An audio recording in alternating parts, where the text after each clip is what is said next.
আপনারা জানেন যে ব্রাজিল কোচ কার্লো আনচেলত্তি ২৬ বিশ্বকাপ পর্যন্ত চুক্তিবদ্ধ হয়েছিল। তবে ব্রাজিলের বর্তমান এনভায়রনমেন্ট ব্রাজিলটাকে সে যেভাবে আসলে দেখতেছে, ব্রাজিলকে নিজের মতো করে উইন করতেছে। আসলে অনেক জায়গায় সে কোচিং করাইছে, অনেক ক্লাবের কোচিং করাইছে, তবে কোনো দেশের কোচিং সে করায় নাই। যার কারণে এই দেশের যে সংস্কৃতি, দেশের মানুষের যে ভালোবাসা, সেটা কিন্তু অন্য লেভেলের এবং সেটা সে পেতে শুরু করছে, সেই গ্রানটা সে পাচ্ছে।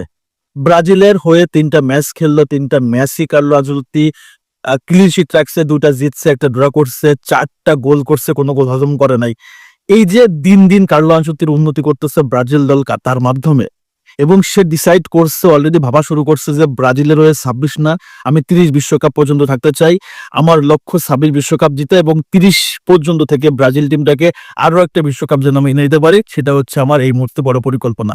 সো এই ডিলটা যদি হয়, এবং আমার কাছে মনে হয় যেহেতু সে চিন্তা করছে, ব্রাজিল সিবি প্রেসিডেন্ট সামির জাউদ এই বিষয়টা অবশ্য পজিটিভলি নিয়ে আমার কাছে মনে হয় কার্লো আনচেলত্তির সাথে একটা নতুন ভাবে চুক্তিবদ্ধ করবে ২৬ থেকে ৩০ পর্যন্ত।